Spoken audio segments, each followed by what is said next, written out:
The Wes Penra Papers. A Journey Through the Multiverse. The First Level of Learning. http://wespenry.com. Solution Section. Solution Paper Number 5, The Great Initiation. By Wes Penra, Wednesday, August 31, 2011. Part 3. 8. The New Earth. The late stand-up comedian George Carlin was a genius. Years ago he told us about the club that none of us are invited into, which only gets richer and wants more, and soon they are coming for our social security money. And he tells us that they will get it. Oh yes, they will get it. Carlin chose stand-up comedy as his way of educating people. This was his forum, just like writing papers is mine. But the way Carlin communicates is very powerful and he knows what he's doing. When everything is taken away from people and they have nothing left to lose, they will rebel. Unfortunately, this is what the PTB hope for, so they can slaughter a big bunch of those who are storming the White House and other facilities to get to the politicians inside. What the outcome will be remains to be seen, but no matter what I say here, there are still going to be a lot of people uproaring and many will be killed, both regular people and politicians.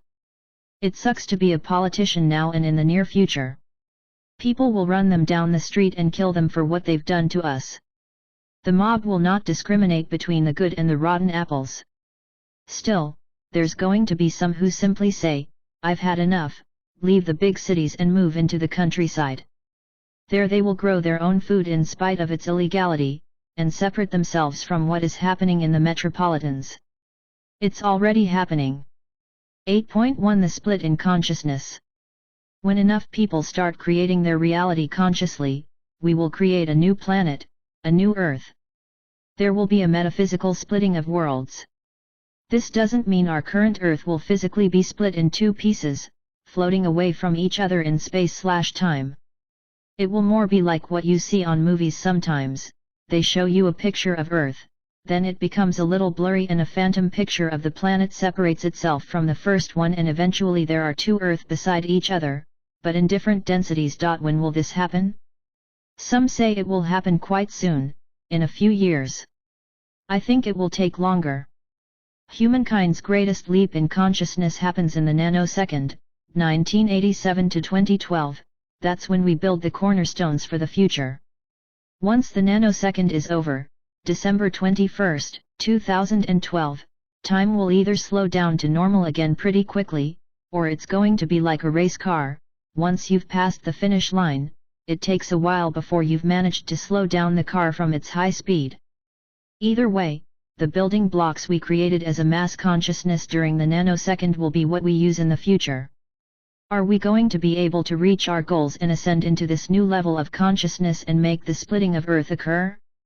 First of all, this is a part of normal evolution of a species, so it's nothing specific for Earth, and many other planets in the galaxy are going through a similar process right now. However, in Earth's case there are some specific mechanics involved as of how this ascension will take place, but this is something that will be discussed in more details in the second level of learning. For now, we only need to concentrate on what we've discussed earlier in these papers. The splitting of Earth will most likely not occur yet, but numbers are important. How much chaos did the mass consciousness manage to stir up during the nanosecond? How many beings were able to wake up from their sleep and start working on themselves? This is what matters. Most of us have heard of the 100th monkey syndrome, while others call it the 3% rule.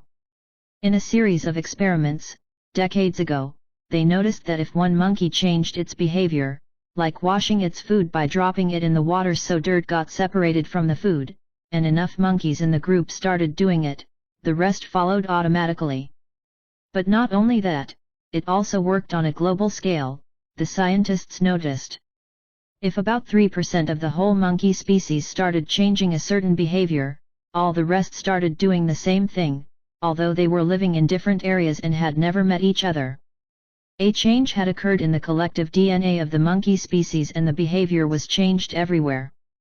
What many are hoping for now is that if enough people, 3%, change their behavior and become more aware, the rest will wake up, and there will be a mass awakening on a global scale. Although the 100th monkey syndrome showed successful among a certain species of monkeys, it didn't change the behavior of all monkey species on Earth, only those that had that specific DNA structure. This structure interconnects the species wherever they are, because they are working out of the same programming.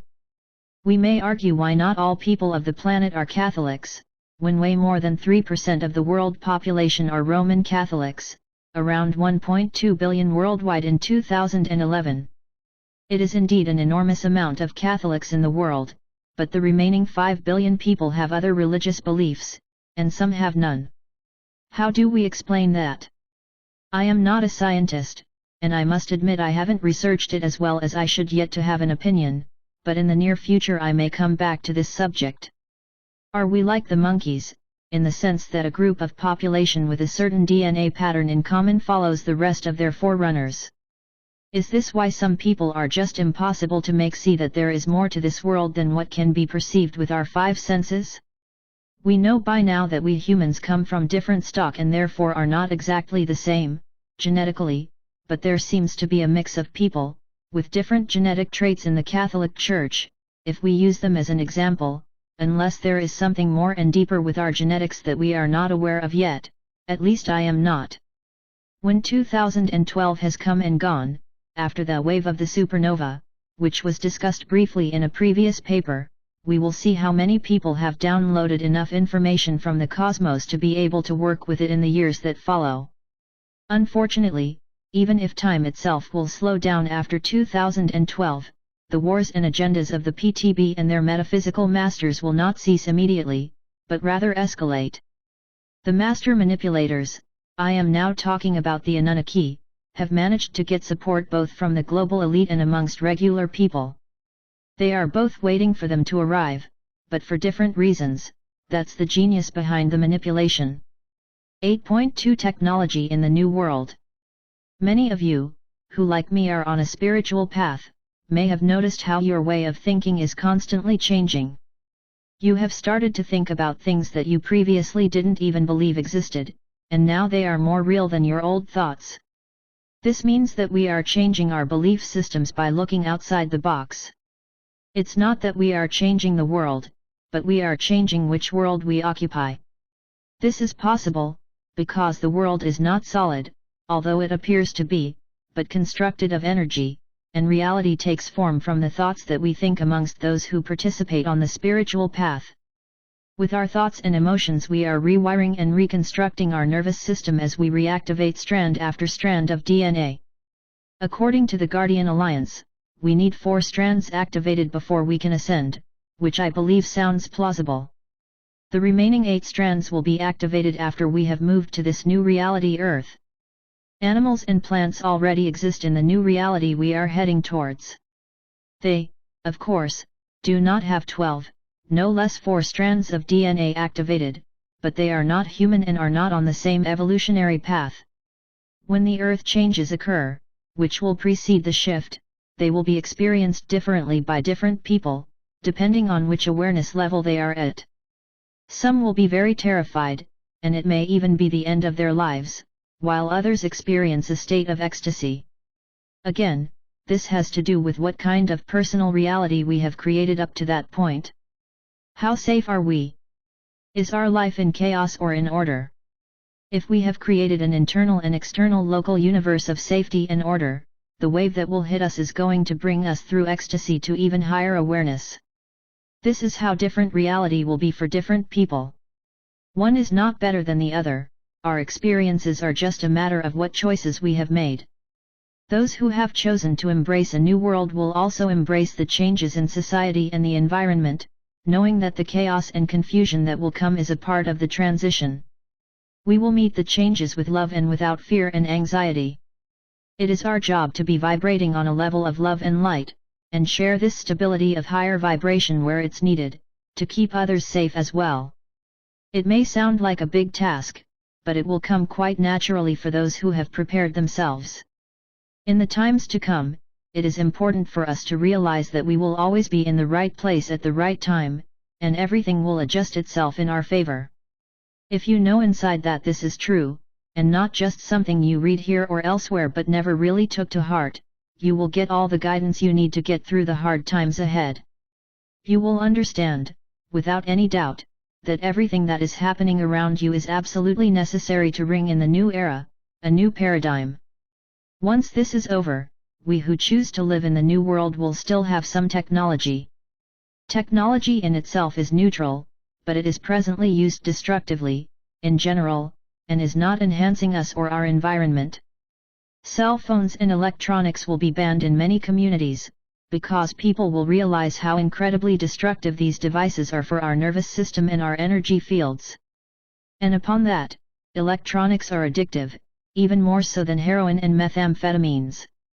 The technologies that will be used will be there to enhance our lives and our development as a species and not be used destructively, like they are now. Due to the vibration of the new Earth, we are much more likely to be able to accomplish this positive development of technology than we are here on this low-frequency Earth. People will find themselves coming up with new inventive ideas, seemingly from nowhere, and these ideas will develop into new technologies which are in line with nature and the elements in general and will not interfere with the environment, the development of the planet and the species living on it. Technology with love is the key. It will probably be sparse and only serve our real needs and not be made for profit and for a few to make a lot of money from.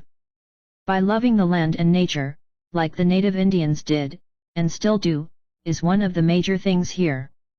We need to understand that Earth is a living, energetic being, and if we nurture her and treat her with love and respect, bless the food and the land, she will give us all we need. The real question to ask to see for yourself whether you will choose nature before technology is as follows: if the economy crashes totally, and natural and man-made disasters hit land and water, and afterwards, when people who have survived are scattered all over, the government is offering you to live in highly technological cities where you need to be chipped and otherwise implanted to be allowed to participate, but nevertheless will be taken care of and have a roof over your head and a job. Will you choose that, or will you say no and build your own community with others, or join one that's already existing? This is what it may come down to. 8.3 Smart cities, safe places to be, and map dowsing. People who have had enough will migrate out of the big cities, which will be called smart cities.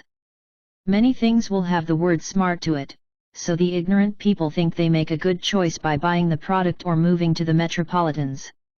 The reasons to move out of the big cities are at least twofold.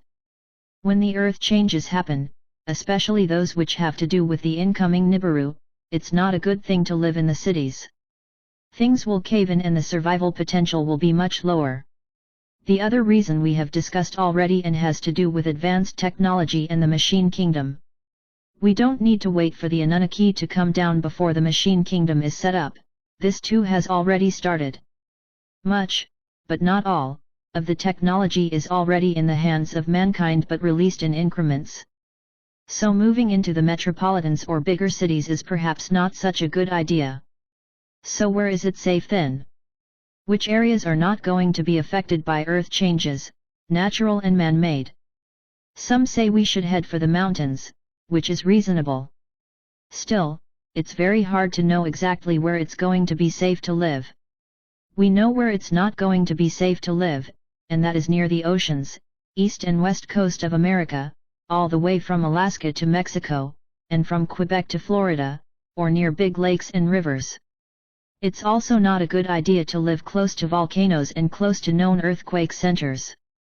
Others say that the Appalachia are the safest place to live in the US, all the way from Maine and down. The Pleiadians tell us that's where many spiritual people will move to build their new home in the near future, that there will be a mass migration. This sounds plausible, but if you can't do that for any given reason, use your discernment. Look at your environment, check with the few examples mentioned above, and see if it looks like a relatively safe place. If it does, feel inside, use intuition and your inner guidance.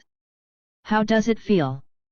Is there an inner voice telling you, "Nat, I'd better move," or "Yes, this is a good place to be"? Listen to it. More so than how the environment looks like. But most importantly, remember you create your own earth and your own local universe. Be sure you create a safe one around you until you feel the calmness inside and the body tells you, we're safe, no matter what happens in the world, we are safe. I know this works, because that is exactly what I feel inside. There are people around me who are anxious about the future and tell me that it's pretty scary and there seems to be no place to go. This is where it's crucial to be the keeper of frequency. One or a few people can create a safe environment for a whole community if they can keep their vibrations up most of the time. And also important, wherever you go you bring your inner safety and stability with you.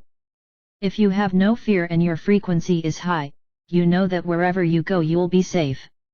Still, we can't be foolish and make stupid decisions. It's obvious that we don't want to move close to a nuclear reactor built near the ocean even if we feel safe and stable inside. Those who don't feel this safety inside and seem to be unable to create it can do map dowsing, using a pendulum. Map dowsing is when you take a map over an area that you have had in mind when comes to where you want to live and hope to be safe. First you decide where on the planet you want to live, United States, Europe, Mexico? Whatever it may be, get a big map over the area and spread it out on the table.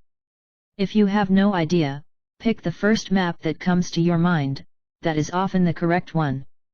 If not, you'll notice. Then take a look at the map and see if there's an area you want to live. Let's say it's the Midwest. You swing the pendulum over that area and ask, is the Midwest a good place for me to live through the earth changes? After have decided what movements you want the pendulum to use, e.g. swing for yes and be still for no, you check the reaction. If it seems like a good place, you narrow it down. Once you've found the place the pendulum gives you, go and do something else and come back and ask the question again, while concentrating on the exact area that was chosen earlier. If the pendulum still tells you to go there, consider it. If you try 3 times and it shows different results on that area every time, start anew with another area on the map. This is an old technique and it's working because it's addressing the unconscious mind, which has all your memories stored and is multidimensional. The unconscious mind knows where it's the safest place for you. It doesn't mean you're not going to have some obstacles in your way even if you move there, but the chance of coming out of it alive is probably greater. Someone told me that somewhere in the middle of the United States someone is offering homesteading and free land for those who are interested. There are no facilities. It does not come with setup on a grid, but there will be people who had no idea what they are capable of to come into high innovation. When Uranus goes into Aries it will activate the higher mind in humanity, but it will also activate the warm mind in humanity. The Sun, in the next couple of years, is approaching solar maximum stage. It happens every 11 years, activating the solar sunspot cycle.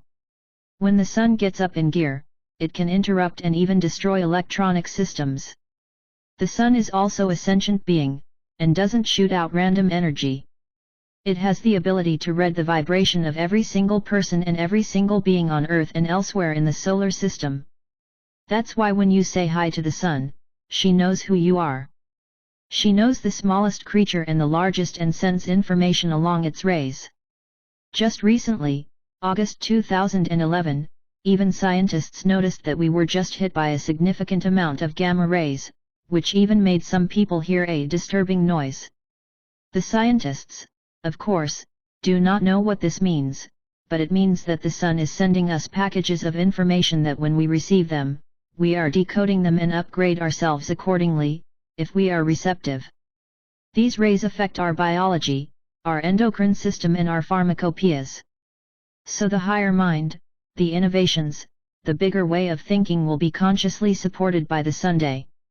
8.4 The fusing of probable realities. We are all going to be on a roller coaster ride. Sometimes we are on top of the world, thinking we are invincible, and then we're going to deep dive again, up and down. This is what we could call probable realities fusing together as timelines are merging. Are you starting to see how big this all is? Probable timelines will join and then take off again, back and forth. In the long run we are going to branch off from the realities that do not match the higher vibration we are creating. This is what the roller coaster ride is all about. To understand this, you need to know and really grasp the following. There is an Earth which contains our current collective consciousness, and our collective consciousness determines which density we live in. This Earth is the one the astronauts see when they are in space, and the Earth they take photographs of. It's the third density Earth. You, and everybody in the world, are all creating your own reality.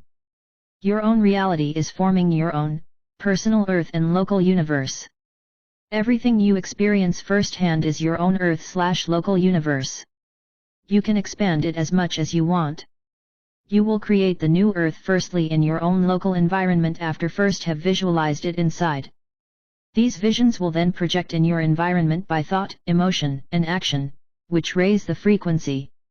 When enough people are branching off from the current low-frequency collective Earth consciousness, the lower frequencies no longer match these people's higher frequency, and there will eventually be a split where people are going to live in their own local, higher density Earth, and the Earth that we see from space, which is our collective consciousness, collective energies, will now branch off and split, so a new collective Earth can emerge. This new, collective consciousness will be our new shared Earth, vibrating on a higher frequency, in a higher density. People who vibrate on this frequency will now create the new collective reality on the new Earth, and because the frequency is higher than that of the collective Earth we are now living on, the choices we make will be based much more on love and understanding, which is the fourth density. Everything is fluid, this is important to understand. Nothing is solid, but is basically metaphysical and sub-quantum physical in nature. We form apparent solidity out of fluidity with our thoughts and emotions, which are projected from inside ourselves via our senses to the outside world. You are the creator, which starts the film projector inside yourself and projects the film on the apparent outside. The film you start is both your genuine projection and that of the collective consciousness, the program that is implemented for us to experience on this particular planet. The film, collective consciousness, will not be the same on another planet in the universe. I hope these 7 points will help the reader make sense of what is happening. Because you are moving into a higher, more harmonious inner state of being, you may experience that more and more people are doing the same thing. This is due to that frequency looks for similar frequency. Those who are on a lower vibration will not experience this, but think that those who are spiritual are just a few new agers in a world full of people who are not into that stuff. We need to understand how many versions of Earth there is, it should be mind-boggling if you start thinking about it. There are endless probabilities, because we are all creating several probable worlds every day with our thoughts. This is why it's very important to be clear of what you really want. Your vision of your own future needs to be crystal clear, because this is the Earth you will create. If what you create doesn't match the higher vibration, you can't enter the higher density Earth. On the other hand, devastating wars and terror will not be part of this new, higher form of frequency because it's not going to match the higher vibrations. It's going to be a leap in consciousness that is hard to imagine until it really happens. You can create it on a local level, but when you see it's starting to happen on a global scale, and things begin to get easier and everything is less solid, people become friendlier, calmer, more loving, and honest in their feelings and actions, it's going to be mind-boggling. All the work you put into this will pay off 1,000 times. The world will suddenly seem to be a much friendlier place to live in. This is why we can't fight things. What we fight, we create, the global elite knows this, and that will be the reality we get. If you want to fight the global elite, you're going to have to stay in a possible reality where you fight the global elite for at least another 26,000 years or so. If that's the reality you want, there is no problem to get it, just continue doing what the majority does. However, if you instead learn about that they exist and get a grasp of how this world in 3D reality is set up, you can then ignore the PTB, deceitful aliens, or whatnot, and create the reality you want instead of fighting the one you don't want. In a sense, you will then get a reality where you did defeat them, because they are no longer in your reality. It doesn't mean the global elite stopped to exist, but it means you are no longer available for them, and as your frequency increases together with others of your kind, the global elite will no longer be a problem. In summary, it's extremely important that we keep focused in these times. Don't get involved in, and part of other people's dramas. Realize that what you read in the papers happening somewhere else in the world are still always local events wherever they happen, and part of a local consciousness that is not yours, only something you hear or read about. If it's a bad thing happening and you feel empathy for people, animals, plants, or whatever is involved, send good energies to that place, but don't get involved, unless you feel that's your mission, your goal in this lifetime. Instead, create the local reality you want to experience. This is not selfish or service to self, it's imperative for us to be able to create the new world. If all of us got involved in other people's negativities over and over, we miss the chance.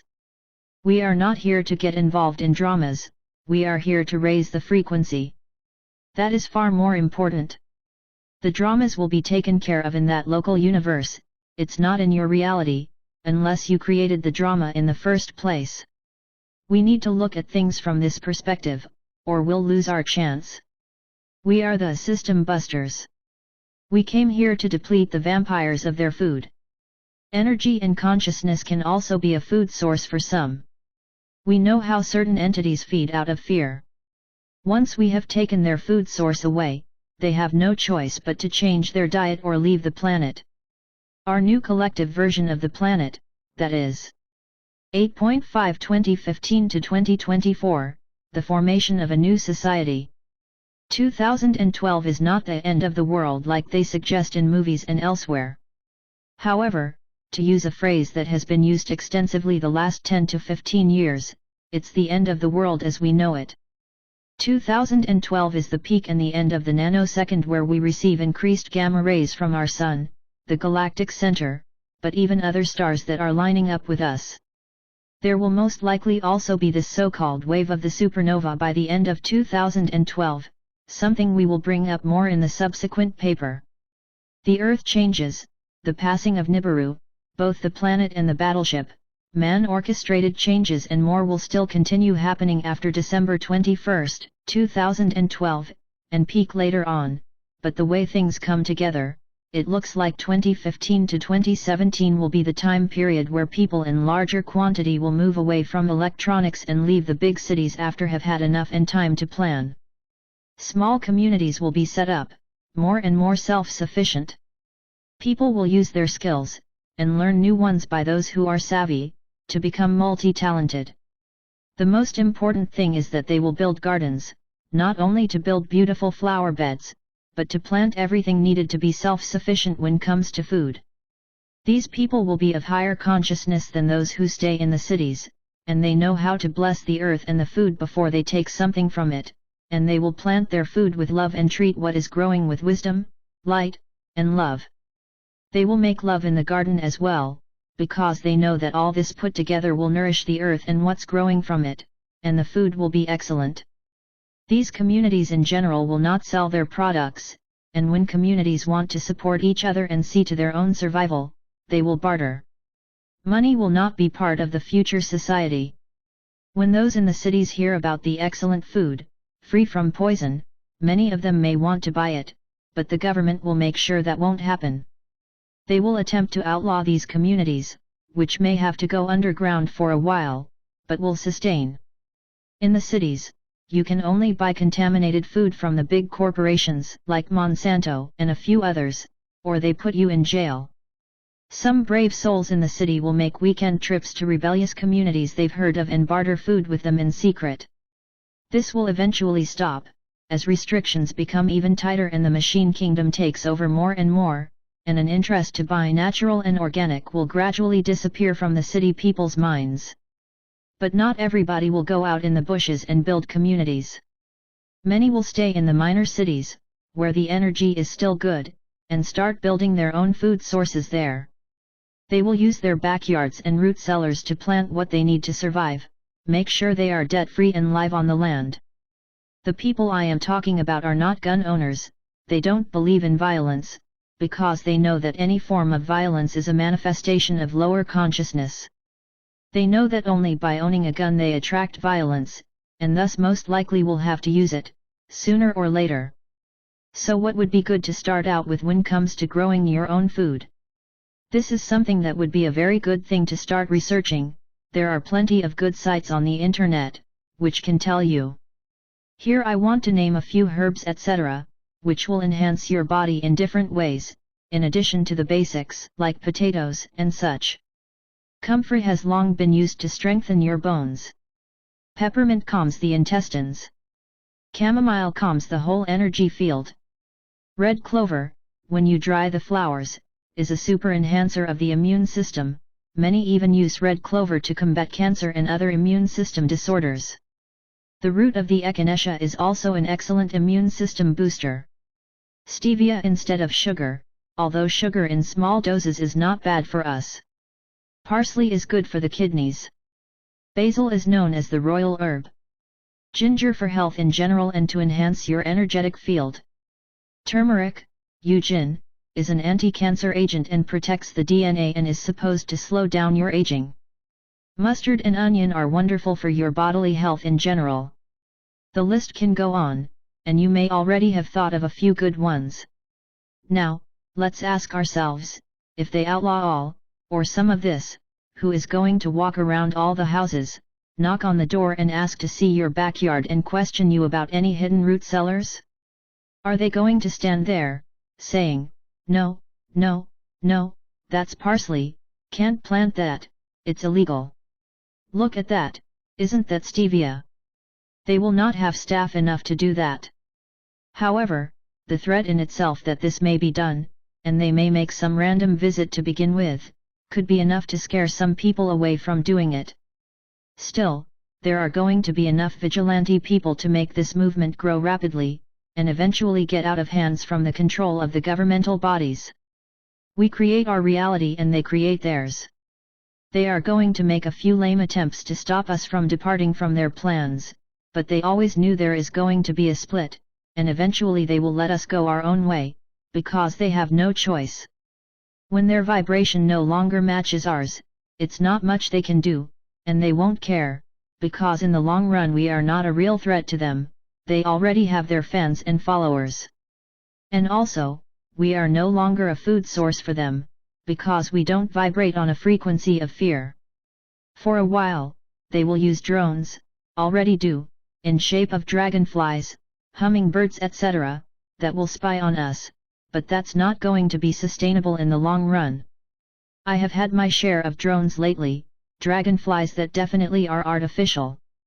The same one followed me, picked me out several times in a line of cars, and later in the evening, when I was home and went outside, the same one was there. Just like humans, dragonflies don't look exactly the same, but this one did. Still, I was miles away from where my first encounter was. The day after I was in a place totally different, and there it was again, flying close to my head. I told it, "I know what you are and I know what you're doing. You can stop now." It disappeared immediately and never came back.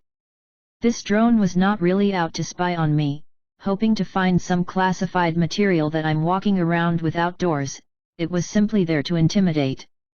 When it didn't work, it discontinued. They may find other ways, but I couldn't care less. No one, and nothing can stop me at this point from going where I want to go. People of the same soul groups, with the same kind of soul agreements, will meet here in this lifetime. You may meet with people whom you think you've never seen before, but they seem kind of familiar. These people could very well be someone from your own timeline, someone you worked together with thousands of years ago, or you were lovers, friends, or something else. These communities or connections between people on the same wavelength will not be random, they are old soul agreements, and everything is coming full circle. We live in interesting times. 9. How to emit good energy. Our times require of us to learn how to manage energy. We have to make this choice whether we want to be experts on managing it to spread good energies around us, or be lazy and therefore both be deceived, taken advantage of, and stay in a low frequency. These times will bring about a lot of challenges. Once you start practicing on managing energies and emit light and understanding around you, there will be those who really challenge your patience and abilities to do so. I have become good at it with a lot of practice, and I am able to create a safe environment almost wherever I go, but I am still not perfect. I am pulling in energies from people that makes the job very challenging indeed, because the energies clash and the other party is trying you out, consciously or subconsciously.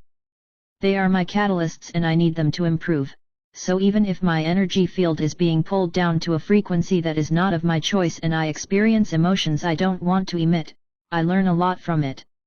Here on Earth, in 3D reality, it's impossible to keep the energy field in a constant high, but we have the tools and we keep on practicing until we reach a level when we can keep the frequency most of the time.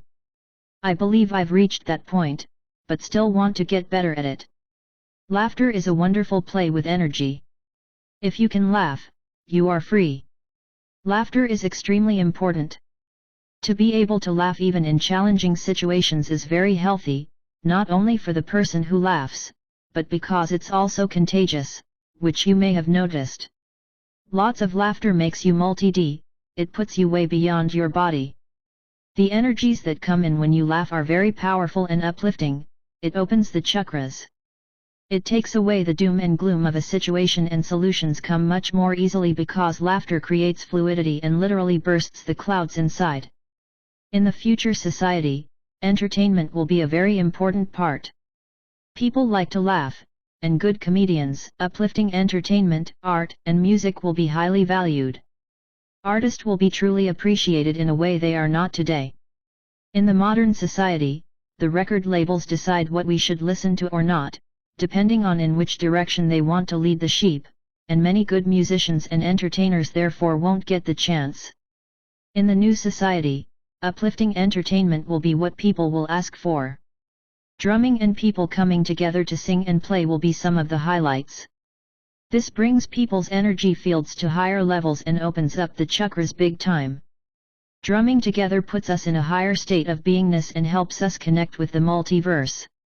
You're moving energy with sound and rhythm, very powerful. Sometimes it's the simplest things that bring the most joy. We don't need complicated technology to be happy and loving beings.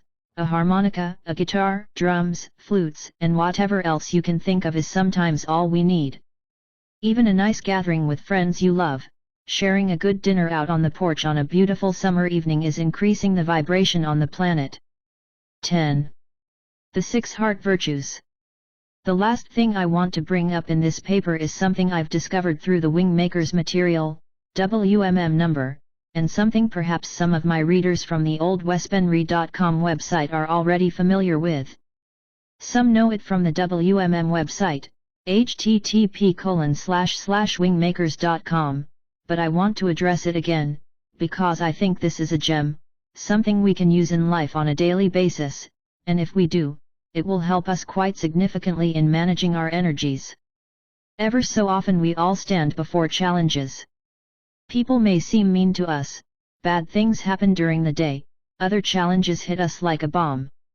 There are all different kinds of things that occur on a daily basis that potentially can bring us down into lower frequencies.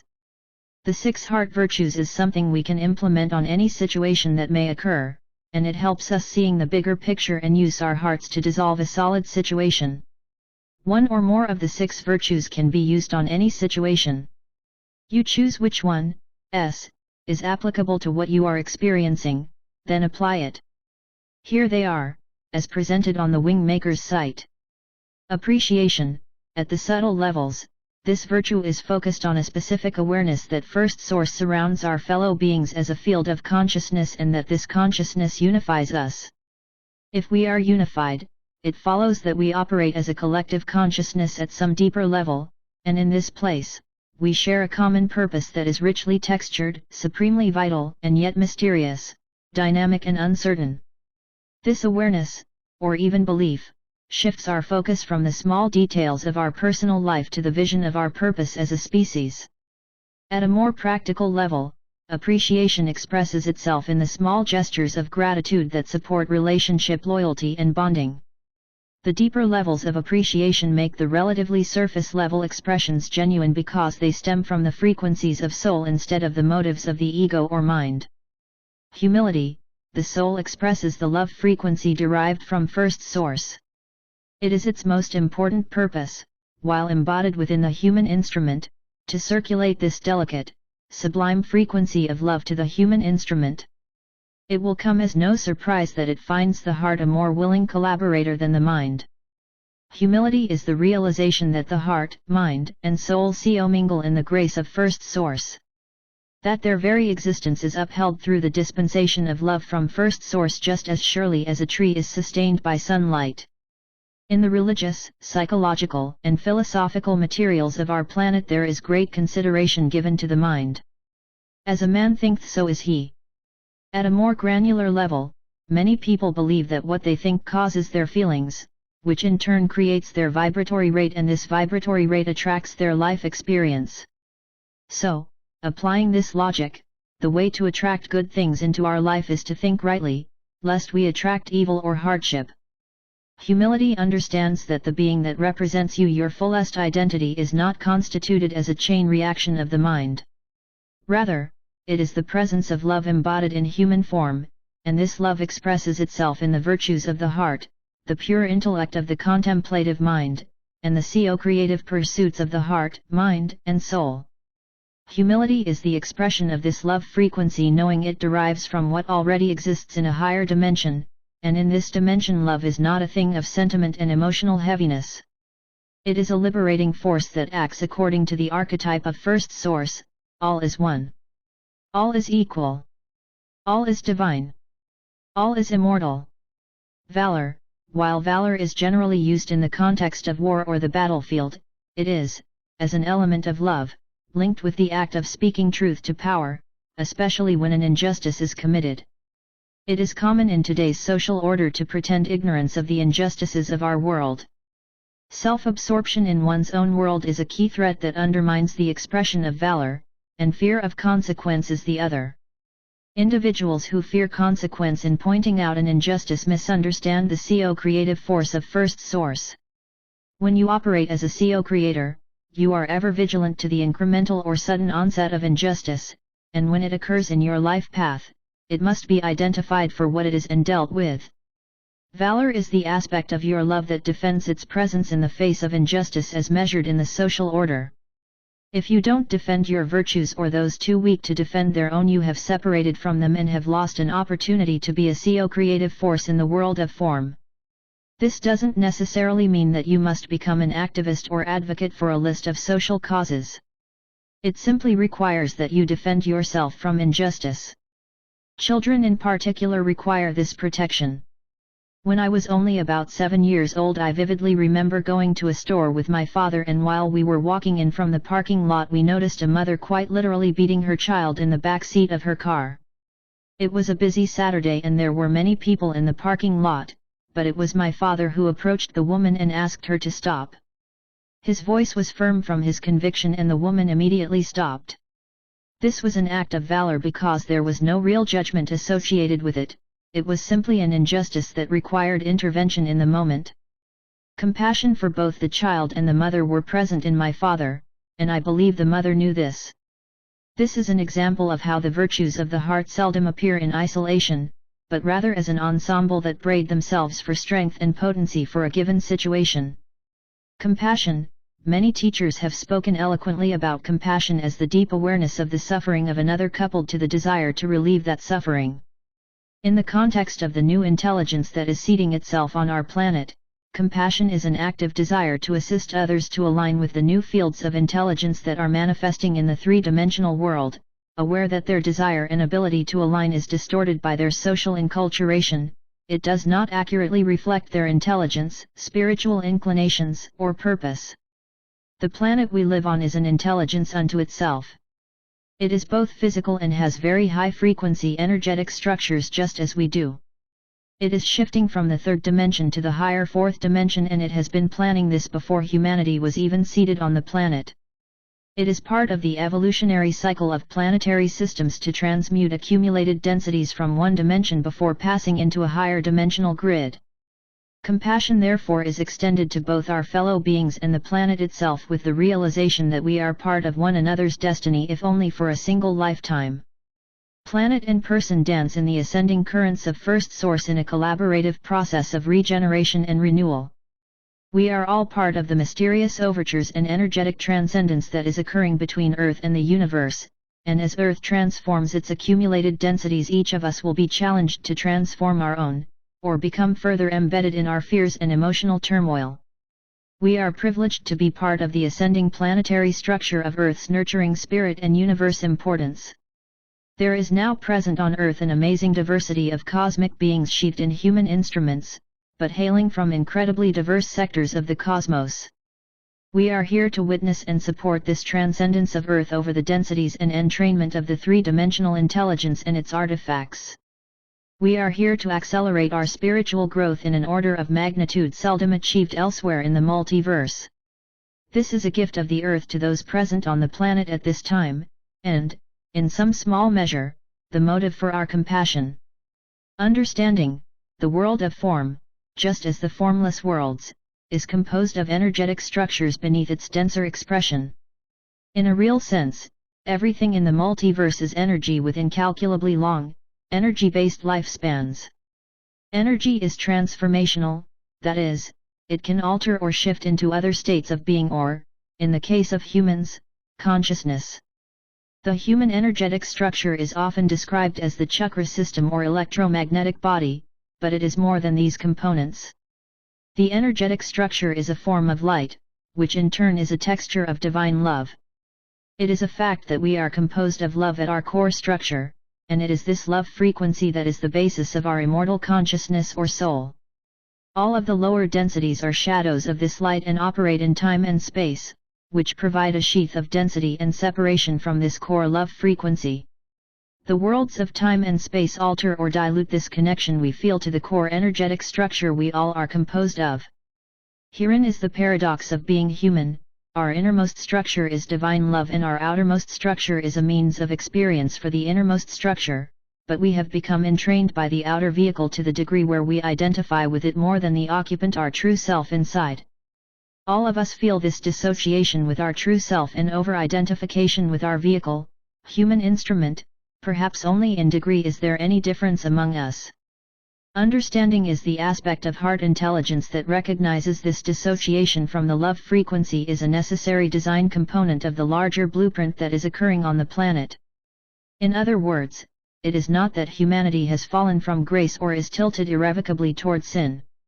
Rather, we have simply accepted the picture of reality that is dominant, and its dominance is not by accident but by the designs of First Source.